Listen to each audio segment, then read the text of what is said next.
cutoff frequency and higher cutoff frequency, the difference FH minus FL will be considered as bandwidth for this RC coupled amplifier. We will first obtain lower cutoff. Lower cutoff will be calculated by considering this coupling capacitor that you may also call as a blocking capacitor.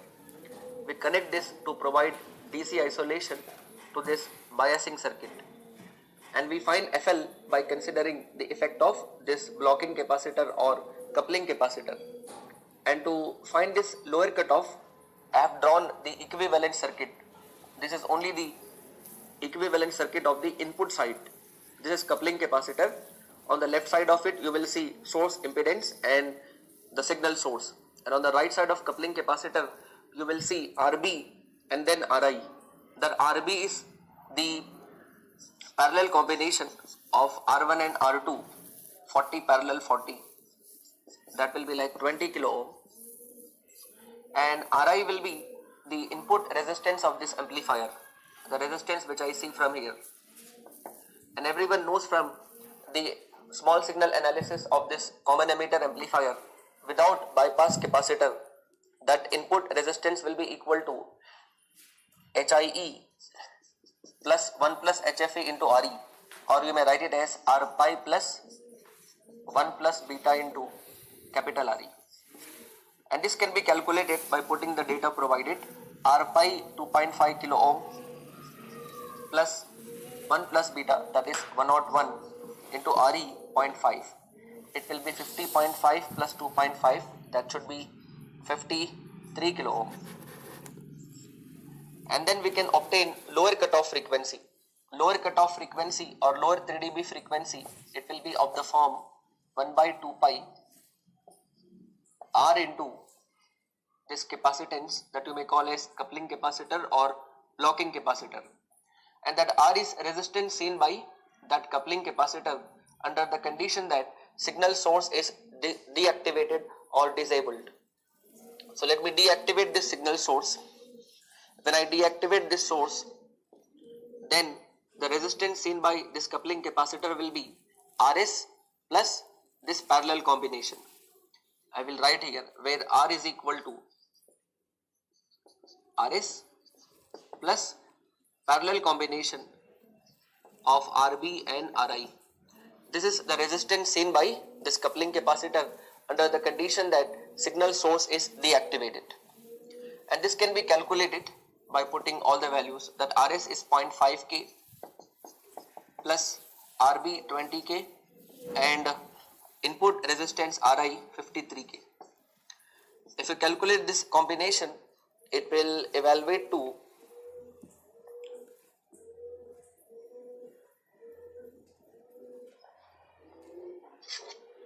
this parallel combination of 20 and 53, that will be equal to 14.52 and then plus 0.5.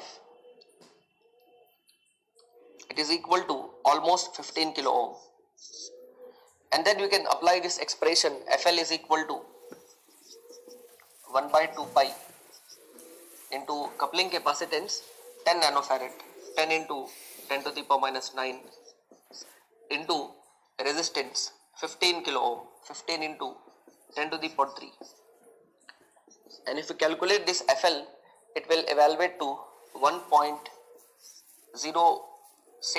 kilohertz. This is lower cutoff frequency. And then we also need to find the higher cutoff. Higher cutoff will be calculated by considering the effect of load capacitance, which is connected in parallel to this load of 2 kilo ohm. And everyone must be aware of the expression for a higher cutoff from high frequency analysis. Higher cutoff frequency FH is equal to 1 by 2 pi into RL dash into this load capacitance. That RL dash will be the parallel combination of this RC and RL. In the AC equivalent, these two resistances come in parallel. The 2 parallel 2K, it will be 1K. You can substitute here FH is equal to 1 by 2 pi into RL dash 1K or 1000 ohm into load capacitance 15 nanofarad, 15 into 10 to the power minus 9. And if you calculate this, it will evaluate to 10.61 kilohertz. And then we can write the 3 dB bandwidth. Bandwidth is the difference of FH and FL. FH minus FL. And the difference, if you calculate, it will come out to 9.55 kilohertz. So in this circuit, the amplifier given has a bandwidth of 9.55 kilohertz. Now this question is about finding the minimum current rating of the diode in a half wave rectifier with capacitor filter. Now we know well from the analysis of half wave rectifier with capacitor filter that minimum current rating for the diode will be same as the peak diode current, which is also called surge current. So we need to find here what is peak diode current.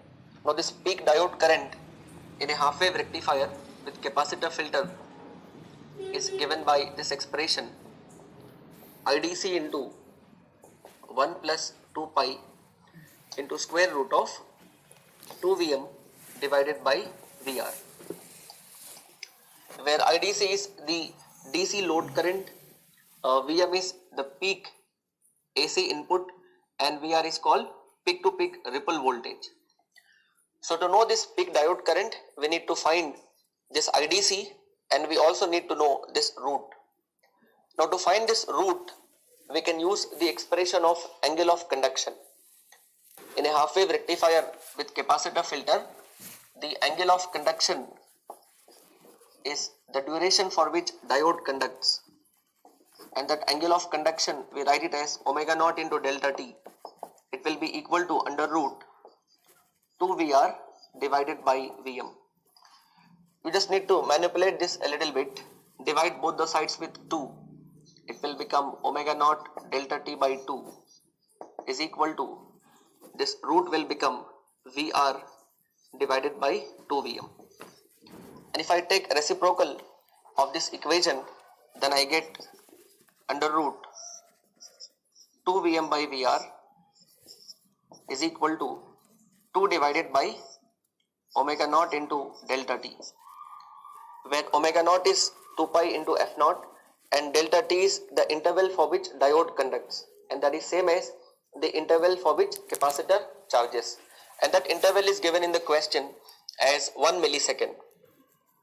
So let me put those things here. If I put omega naught as 2 pi f naught, the 2 and 2 will cancel out. It becomes 1 divided by pi f naught into delta t. And here you can put the data. This will be equal to 1 divided by pi into f naught is 50 Hertz and delta t is 1 millisecond. And this will calculate to 6.366.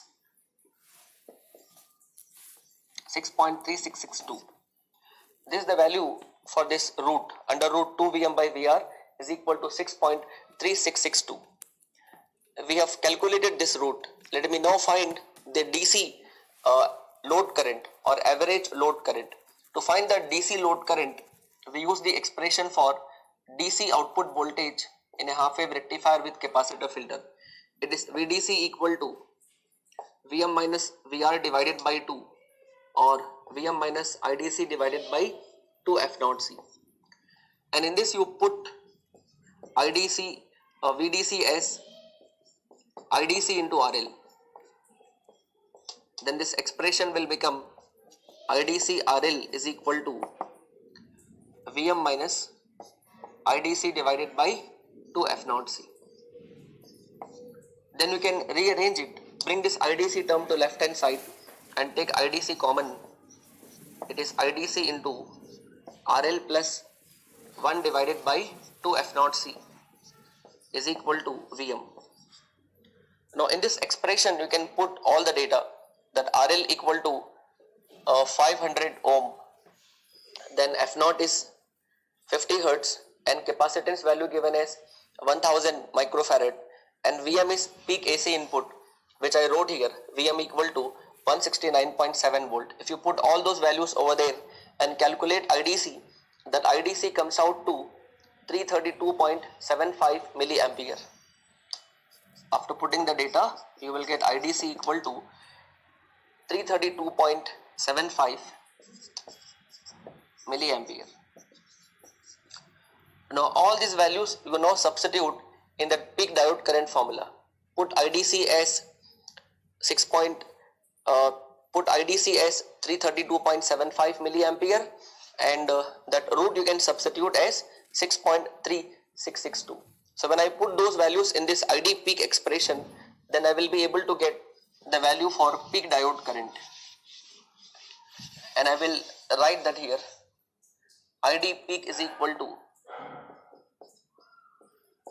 after substitution of IDC and that root, and if you calculate this value, it will be equal to 13.64 ampere.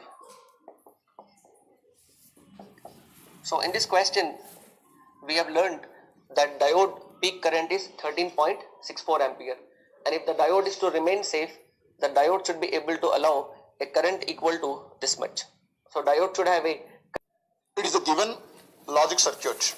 This logic circuit output we want to read as to be 1. To read f is to be 1, the question here is, what will be the values of the variables this A, B, C and D? It is a question. So from this given circuit, it is possible for us to look. This together is nothing but, it is a AND gate basically, because here we are having AB complement coming to be AB, so that it is simply we can replace with a AND gate. And similarly this is nothing but, it is equivalent to a OR gate.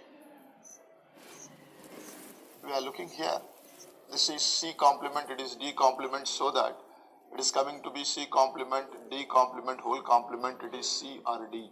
So effectively here it is coming to be C or D. So if we replace here this circuit for our convenient like this,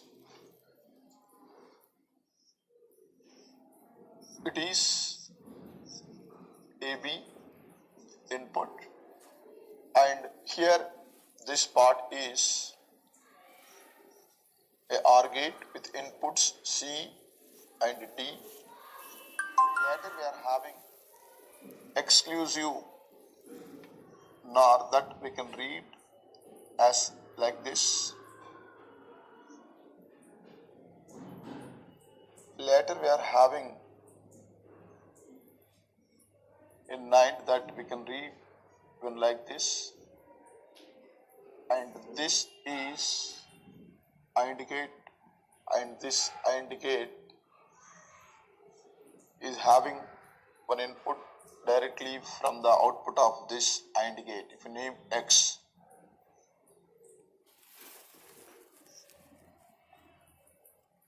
and other input we are reading from the output of this NOT gate, let us name it is a Y. And third input we are having, replacing this with a NOT gate, this Z. And this is coming to be a modified circuit. Based on the connections we are looking, it is coming to be the modified circuit. So that to read X is to be 1, because F we want to have as 1, X must be 1. So we need to have A and B both must be 1. To read F is to be 1, X must be 1, Y must be 1, Z must be 1. So X is 1 possible if and only A and B both are 1. And to read Z is to be 1. To read Z is to be 1, if we name it as Z bar must be 0. Z bar is 0 possible if and only C and D both are zeros. So whenever C and D both are 0, Z bar is 0, so that Z is coming to be 1. And based on this we check for Y. Whenever we are having Z bar is 0, we are looking here, one of the input to this AND gate is 0, this is 1, sorry, this is AND gate, this is 0, so that the NOT gate output is coming to be 1. Hence from this we are able to recognize, we are having to read the F is to be 1, the values which are possible on ABCD must be 1, 1, 0, 0 respectively. So from the given options we check, the answer is option B. In this problem, 20 is divided into two parts such that product of one part with cube of other part is maximum. Product of one part with cube of other part is maximum. Let the points will be x and 20 minus x. Product of one part with cube of other part will be maximum. So let this is the P, the function. Now dp by dx equal to 20 minus x into 3x square plus x cube into minus 1. Now by equating dp by dx to 0, we will get 20 minus x into 3x square minus x cube equal to 0, x square, 3x square into 20, 60x square minus 3x cube minus x cube equal to 0. Now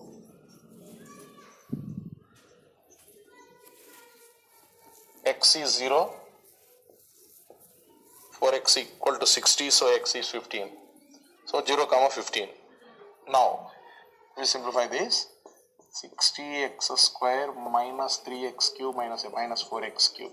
Now d square p by dx square, 120x minus 12x square. At x equal to 0, d square p by dx square is 0. At x equal to 15, d square p by dx square is minus 900. Negative means maxima. So at 15, the function attains maxima. So the value of x is 15. Now another part is 20 minus 15, 5. So larger part is 15. One part is 5, another part is 15, the larger part is 15. A dice is thrown 729 times. The expected number of times at least 3 dice shows 5 or 6. At least 3 dice shows a number 5 or 6. Now, probability of getting 5 or 6.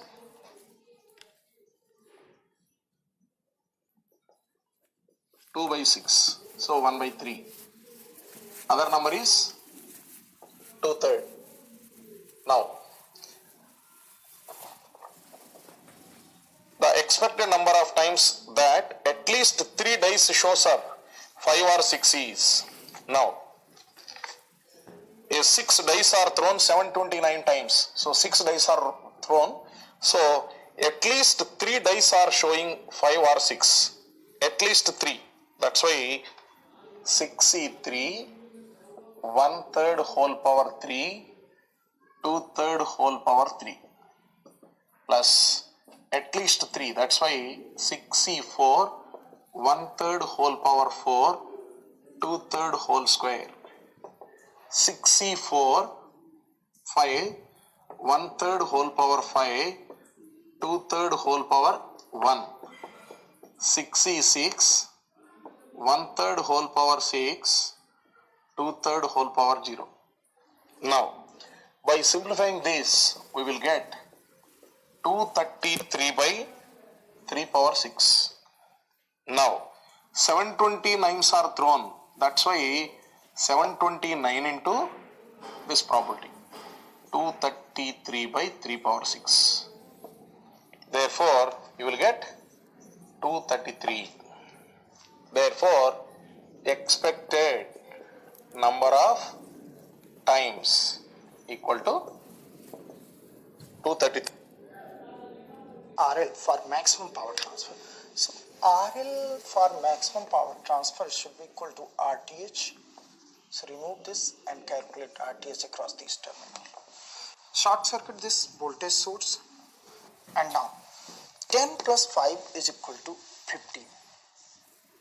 A resistance of 15 ohm. Now 927.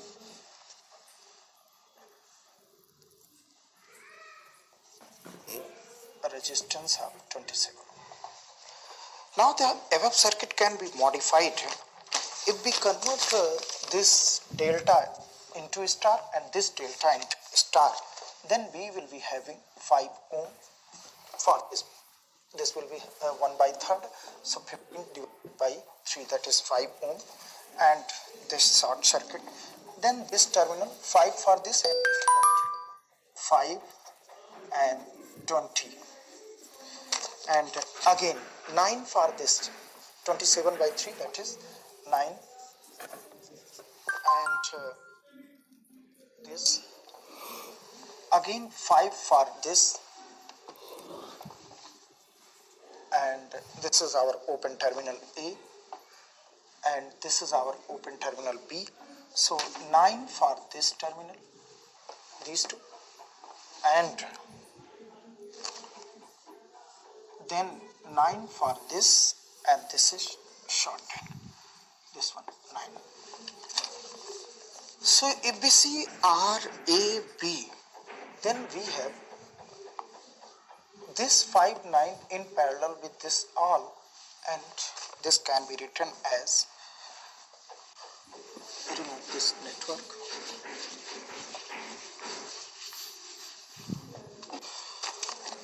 it is 5 ohm, terminal A, terminal V, 5 ohm, and then this one is 14 ohm, 9, 5, 14, and then these two, 25, 9, and this is 34 ohm. This 25 plus 9, 31. So RAB, that is RTH, is equal to these two in parallel and then added with this one. So 5 plus in parallel 14 into 34 upon 14 plus 34 plus this 5. No, sorry, it is 9 plus 9. So solving all this comes out to 23.92 ohm. So answer for this question is 23.92 ohm. We have been given a voltage waveform and we have to calculate the energy delivered from 0 to 5 second distance of 5 ohm. So we, if want to write Vt, from this we have Vt expression T, and that is for 0 to 1. Then 1 to 3 it is minus 2 volt, and for 3 to 4 it is minus 3t minus 4, and for t 4 to 5 it is 0. Energy is T naught to T Pt into dt, and Pt is T naught to T, Pt is V square by R dt.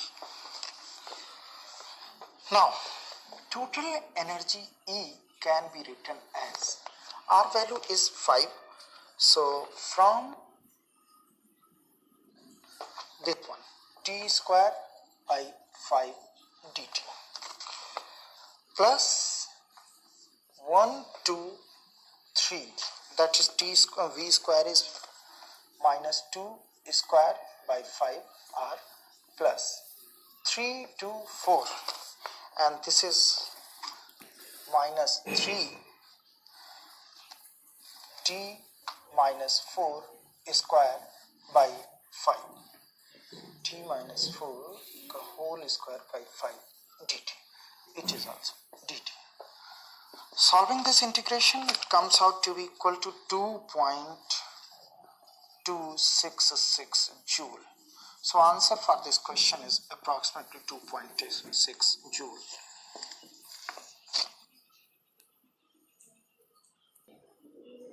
Transfer function of a first order system is given, which if written in the standard form, it becomes this. Step response of the system can be obtained to be this. It is given that this step response reaches to 50% of its final value in 7 seconds, which gives us the value of A to be 0.099. Now the question is to find the time at which the response reaches to 99% of its final value, and that becomes 46.5 seconds. Next question. Two discrete signals x1 and x2 are given, and signal y is convolution of these two signals, and we have to calculate the energy of yn. First of all, we will convolve x1 and x2 by using tabular method of convolution. Tabular method of convolution. In this method, we will prepare a chart. In this chart, we are going to write down samples of x1 in the row. So therefore row samples are 1, 2 and 3, and samples of x2 we will write down in the column. Samples of x2 are -1, 2 and 2. Now we will multiply each and every column element with row elements. So first row will be -1, -2, -3. Next row will be 2, 4, 6. Next row will be 2, 4, 6 again. Then we will draw diagonal arrows, and we will add the elements which are along the diagonal arrow. So we will write down elements of yn. Now first arrow is passing through first element, so first element is -1. Next arrow is passing through these two elements, summation of these two elements will be 0. Next arrow is passing through these three elements, 4 plus 2 will be 6, 6 minus 3 will be equal to 3. Next arrow is passing through these two elements, summation will be 10, and last element is 6. So we already obtained samples of yn. Now if we have to calculate energy of y, then we will use formula summation mod xn square over range -infinite to +infinite. So we will write down magnitude of all these samples, then we will perform square, then we will add, then we will get energy of signal y. So first term square of first sample will be 1, for next term 0, for next term 3 square, for next term 10 square, for next term 6 square. So it will be equal to 1 plus 9. Square of 10 will be 100. Square of 6 will be 36. So the result is 146. So energy of signal yn will be 140.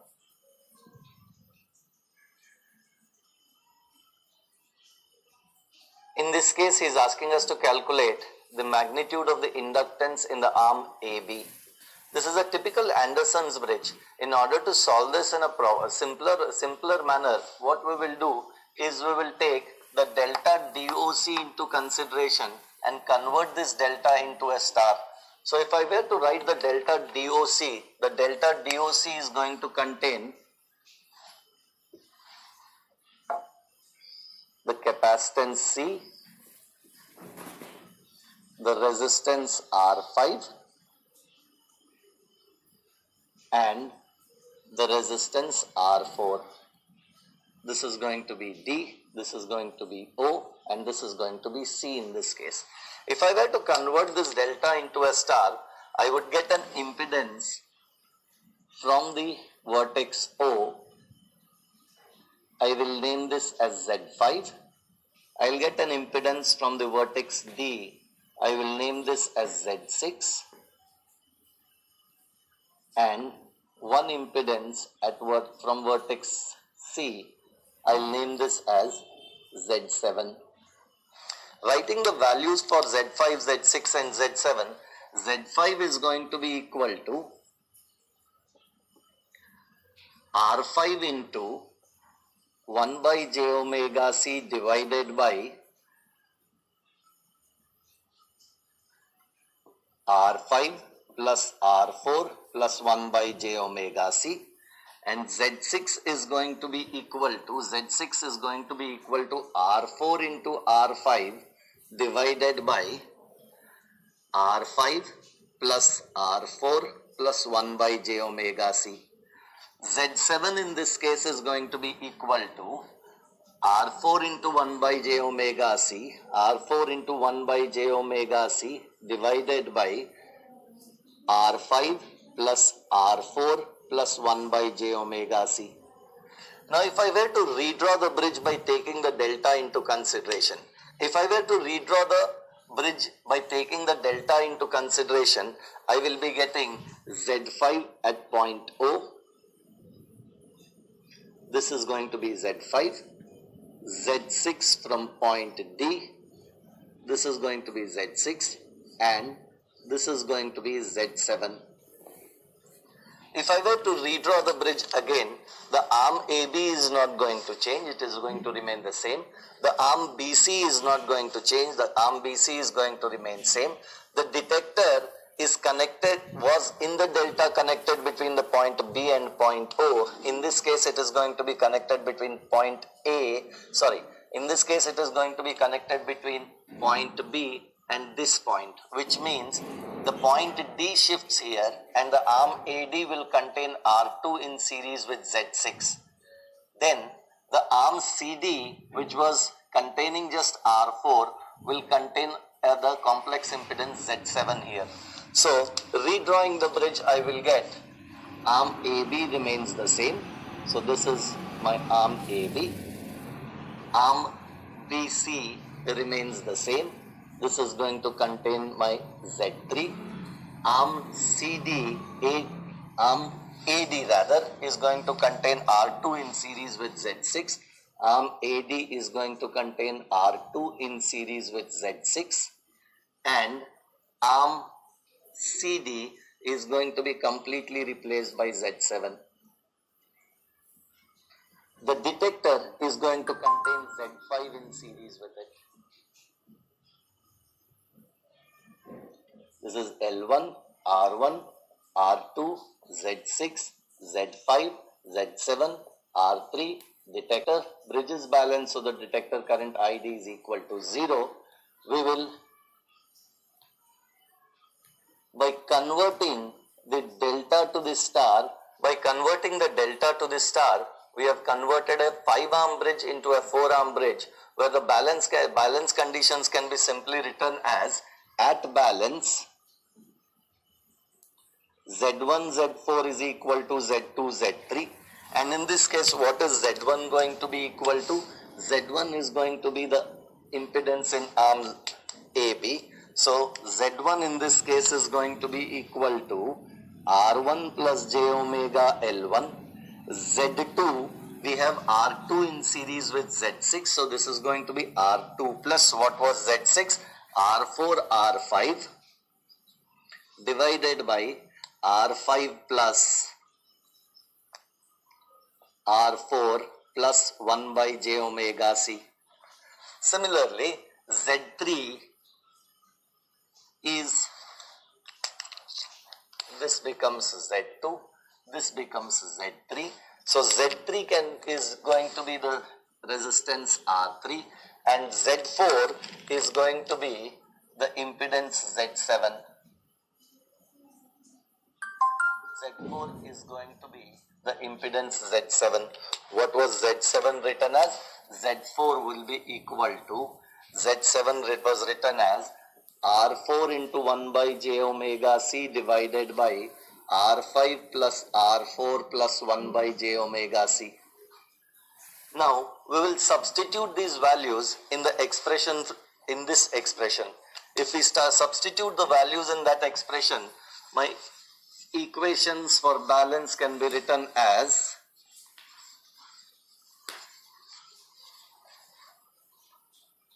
Z1 is R1 plus j omega L1. Z4 is R4 into 1 by j omega c divided by R5 plus R4 plus 1 by j omega c, which is going to be equal to Z2 Z3. Z3 is R3, going to be equal to R1 plus j omega L1. Z2, we have R2 in series with Z6, so this is going to be R2 plus what was Z6? R4 R5 divided by R5 plus R4 plus 1 by j omega c. Similarly, Z3 is, this becomes Z2, this becomes Z3. So Z3 is going to be the resistance R3 and Z4 is going to be the impedance Z7. Z4 is going to be the impedance Z7. What was Z7 written as? Z4 will be equal to, Z7 was written as R4 into 1 by j omega c divided by R5 plus R4 plus 1 by j omega c. Now we will substitute these values in the expression, in this expression. If we substitute the values in that expression, my equations for balance can be written as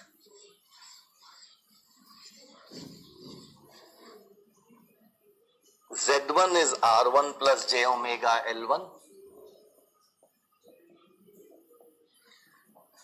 Z4 is R4 into 1 by j omega c divided by R5 plus R4 plus 1 by j omega c, which is going to be equal to Z2 Z3. Z3 is R3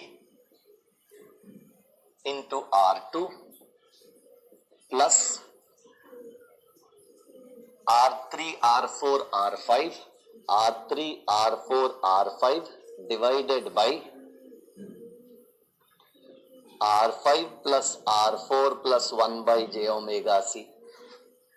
I'll take R5 plus R4 plus 1 by j omega c on the other side. I'll get R1 plus j omega L1 into R4 divided by j omega c is going to be equal to R2 R3 R5